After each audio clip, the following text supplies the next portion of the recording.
Assalamualaikum warahmatullahi wabarakatuh. Perkenalkan kami dari kelompok 4 mata kuliah Sistem Informasi Manajemen kelas Akuntansi Syariah 5D yang beranggotakan Wisuda Jatun NIM 195221065. Yang kedua ada Nur Rahmah NIM 195221085.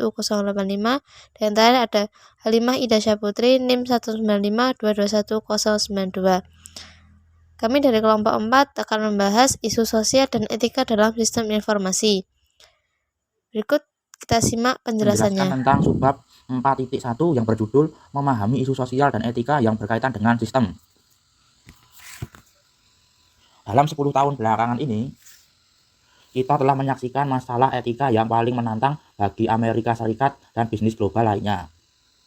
Penyimpangan dalam penilaian etika dan bisnis ini terjadi di berbagai industri secara meluas. Contoh terkini dari kegagalan penilaian etika oleh manajer senior pada 4.1. Yang pertama, ada Barclays Bank PLC tahun 2012. Salah satu bank terbesar di dunia mengakui memanipulasi patokan tingkat suku bunga yang ditetapkan oleh LIBOR untuk menyokong posisi perdagangannya di pasar saham, serta membentuk persepsi media terhadap kesehatan finansial yang dialaminya. Didenda 160 juta dolar. Yang kedua ada GlaxoSmithKline LLC tahun 2012. Perusahaan layanan kesehatan berskala global mengakui melakukan tindakan kriminal dan melanggar hukum dalam mempromosikan resep obat tertentu. Kegagalan yang mereka lakukan dalam melaporkan data keamanan tertentu dan tanggung jawab perdata atas dugaan praktik pelaporan harga palsu didenda 3 miliar dolar, tindak penipuan terbesar dalam sejarah Amerika Serikat dan pembayaran denda terbesar yang pernah dilakukan oleh perusahaan obat. Yang ketiga ada Walmart Inc. tahun 2012. Jajaran eksekutif Walmart di Meksiko dituduh melakukan penyuapan kepada sejumlah pejabat di Meksiko untuk memperoleh izin pembangunan. Kasus ini berada di bawah pengawasan Departemen Kehakiman. Yang keempat ada Minerals Management Service atau Departemen Dalam Negeri Amerika Serikat tahun 2010. 5. Ada Pfizer, Eli Lilly, and AstraZeneca tahun 2009. 6. Galleon Group tahun 2011. 7. Siemens tahun 2009. 8. IBM tahun 2011. 9. McKinsey & Company tahun 2011 dan 10. Tyson Foods tahun 2011. Dalam lingkungan baru yang berasaskan hukum seperti sekarang, manajer yang melanggar hukum dan dinyatakan bersalah akan menghabiskan waktunya di penjara.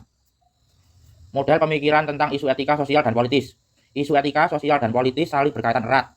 Dilema etika yang mungkin akan Anda hadapi sebagai manajer sistem informasi biasanya tercermin pada debat sosial dan politik. Kita dapat menggunakan model ini untuk mengilustrasikan dinamika yang berhubungan dengan isu etika, sosial, dan politis. Model ini juga berguna untuk mengidentifikasi dimensi moral utama pada masyarakat informatis yang meliputi berbagai tingkatan tindakan baik individu, sosial, maupun politis. Yang selanjutnya ada 5 dimensi moral di era informasi. Isu etika, sosial, dan politis yang diangkat oleh sistem informasi tercakup dalam 5 dimensi moral sebagai berikut. 1. Hak dan kewajiban informasi. Hak informasi atau information right apa saja yang dimiliki oleh individu dan organisasi, apa yang dapat mereka lindungi. 2. Hak dan kewajiban terkait kepemilikan. Bagaimana hak kekayaan intelektual model lama dapat dilindungi dalam sebuah masyarakat digital di mana melacak serta mengalkulasi kepemilikan sangatlah sulit dan mengabaikan hak kepemilikan semacam itu sangat mudah. Yang ketiga, akuntabilitas dan pengendalian. Siapa yang mampu menyelenggarakan dan akan diberi sanksi atas perbuatan yang merugikan terhadap informasi individu maupun kelompok serta hak kepemilikan. Yang keempat, kualitas sistem. Standar kualitas data dan sistem seperti apa yang kita butuhkan untuk melindungi hak individu dan keamanan dalam masyarakat. Yang kelima, kualitas hidup.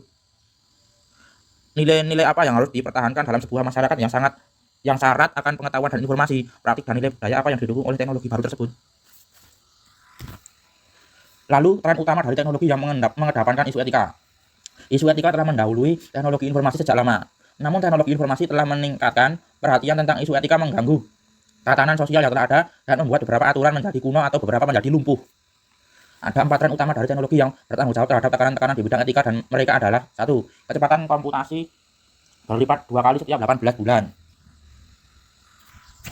Dampaknya semakin banyak perusahaan yang bergantung pada sistem komputer dalam menjalankan kegiatan-kegiatan utamanya. 2. Biaya penyimpanan data menurun dengan cepat. Dampaknya perusahaan dapat dengan mudah memelihara secara terperinci masing-masing database-nya. 3. Kemajuan analisis data. Perusahaan dapat menganalisis data dalam jumlah besar tentang seseorang guna dikembangkan menjadi profil perilaku mereka secara terperinci. 4. Kemajuan teknologi jaringan. Dampaknya menyalin data dari satu lokasi ke lokasi lain dan mengakses data pribadi dari lokasi yang jauh dengan lebih mudah. 5. Dampak pertumbuhan perangkat telepon genggam. Dampaknya ponsel seseorang mungkin sedang disadap tanpa pengetahuan pemiliknya. Gambar 4.2 non-obvious relationship awareness atau NORA. 1. Terdiri dari 1. Daftar pengawasan.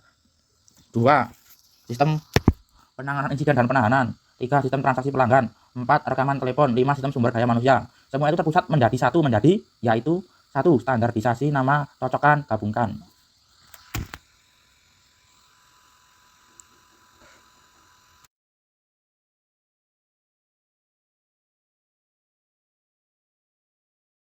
Selanjutnya yaitu 4.2, etika dalam masyarakat informasi. Yang pertama yaitu konsep dasar responsibilitas, akuntabilitas, dan liabilitas. Responsibilitas itu sendiri adalah elemen utama dari tindakan etika. Dan akuntabilitas adalah fitur dari sistem dan institusi sosial. Dan yang terakhir yaitu liabilitas merupakan perluasan konsep dan responsibilitas yang mengarah lebih jauh ke bidang hukum. Yang kedua yaitu ada kode etik profesional. Kode etik itu sendiri adalah janji berdasarkan profesi untuk mengatur kalangan profesional dengan kepentingan umum masyarakat. Sebagai contoh, hindari merugikan orang lain, menghormati hak kepemilikan, dan menghormati privasi general moral imperatives. Selanjutnya adalah analisis etika. Yang pertama ada identifikasi dan gambarkan fakta yang jelas. Yang kedua ada definisikan konflik atau dilema dan identifikasikan nilai-nilai yang lebih tinggi yang terlihat. Yang ketiga yaitu identifikasi pihak-pihak yang berkepentingan. Yang keempat, identifikasi pilihan-pilihan beralasan kuat yang bisa diambil. Yang terakhir adalah identifikasi konsekuensi-konsekuensi yang mungkin terjadi dari pilihan yang Anda ambil. Yang keempat yaitu prinsip-prinsip utama etika. Yang pertama ada perlakuan orang lain seperti yang kamu inginkan orang lain melakukan kepadamu, atau golden rule, atau aturan emas. Yang kedua ada, jika suatu tindakan tidak pantas bagi setiap orang, itu tidak pantas bagi seseorang, atau imperatif kategoris Immanuel Kant. Yang ketiga ada, jika suatu tindakan tidak dapat dilakukan berulang-ulang, maka tidak dapat diterapkan secara menyeluruh, yaitu aturan perubahan Descartes. Yang keempat ada, ambil tindakan yang memberi nilai yang lebih tinggi atau lebih besar. Itu menurut prinsip utilitarian. Yang kelima ada, ambil tindakan yang memberikan kerugian paling sedikit atau biaya yang paling murah, yaitu prinsip menghindari risiko. Yang terakhir ada, asumsikan bahwa seluruh benda baik yang berwujud maupun tidak berwujud adalah milik seseorang sampai ada deklarasi spesifik yang menyatakan sebaliknya, yaitu tidak ada makan siang yang gratis. Tindakan yang dapat melewati aturan ini dengan mudah, layak diperhatikan dengan cermat dan seksama. Dan yang terakhir ada beberapa dilema etika dalam dunia nyata. Sistem informasi telah menciptakan dilema etika yang baru, yang salah satunya berupa rangkaian kepentingan yang saling berseteru satu sama lain. Perangkat lunak pengenal suara mengurangi kebutuhan operator manusia yang memungkinkan komputer mengenali respons pelanggan. Selanjutnya yaitu 4.3, yaitu dimensi moral dalam sistem informasi. Yang pertama ada hak informasi, privasi, dan kebebasan di era internet. Privasi itu sendiri adalah hak seseorang untuk tinggal seorang diri, bebas dari pengawasan maupun campur tangan pihak lain. Yang pertama itu sendiri ada instruksi Eropa mengenai perlindungan data. Izin sepengetahuan adalah persetujuan yang menyertakan pengetahuan terhadap setiap aspek yang diperlakukan guna membuat keputusan yang masuk akal. Yang kedua ada tantangan internet terhadap privasi. Teknologi internet telah menghadirkan tantangan baru bagi perlindungan privasi seseorang. Informasi yang dikirim pada jaringan luas ini yaitu cookies, adalah teks kecil yang tersimpan pada hard disk ketika pengguna mengunjungi suatu situs web. Cookies itu sendiri mengidentifikasi perangkat lunak yang digunakan untuk pengunjung dalam melakukan browsing internet dan memantau kunjungan pada situs web. Yang kemudian itu ada kekayaan atau kekayaan intelektual. Ada 3 bagian dalam kekayaan intelektual. Yang pertama itu rahasia dagang, yang kedua hak cipta, dan yang ketiga itu paten. Di mana rahasia dagang itu setiap produk hasil karya intelektual, sebuah formula, perangkat, pola, atau kompilasi data yang digunakan untuk tujuan bisnis dan bukanlah informasi yang dapat diakses secara umum. Dan juga hukum rahasia dagang itu melindungi ide pokok dalam pengerjaan suatu produk, tidak hanya manifestasi mereka. Yang kedua ada hak cipta. Hak cipta adalah hak yang dijamin oleh undang-undang untuk melindungi pencipta karya intelektual dari tindakan duplikasi yang dilakukan oleh pihak lain dengan tujuan apapun sepanjang hidup pencipta karya tersebut, ditambah dengan 70 tahun sesudah kematiannya. Yang ketiga ada paten. Paten itu adalah kekuatan perlindungan hak paten itu adalah mereka memberi hak monopoli terhadap ide dan konsep yang terkandung dalam perangkat lunak tersebut.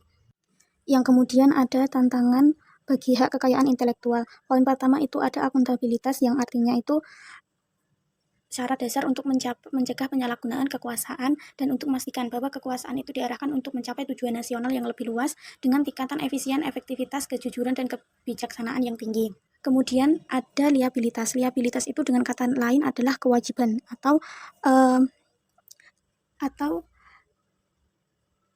ciri-ciri sistem politis yang dimana suatu badan hukum itu memberi suatu keputusan yang memberi izin kepada individu untuk mengganti kerugian dari informasi, baik itu individu maupun sistem. Kemudian ada yang terakhir itu pengendalian, yang mana artinya itu proses pengaturan berbagai faktor dalam suatu perusahaan agar pelaksanaan sesuai dengan ketetapan-ketetapan dalam rencana. Kemudian poin kedua itu ada kuantitas sistem. Kuantitas sistem itu kualitas data dan kesalahan sistem. Itu ada 3 sumber pokok dari kinerja sistem yang bobrok adalah yang pertama itu celah atau kelemahan dan kesalahan pada sistem. Yang kedua itu ada kegagalan perangkat keras maupun fasilitas lainnya yang disebabkan oleh alam maupun penyebab lainnya. Yang ketiga ada kualitas input data yang buruk. Kemudian yang poin terakhir itu ada kualitas hidup. Kualitas hidup itu adalah nilai-nilai yang harus dijaga dan dilindungi oleh arus informasi. Yang mana dalam kualitas hidup itu ada keadilan, akses, dan juga batasan. Dalam kualitas hidup itu adalah ekuitas, akses, dan juga batasan.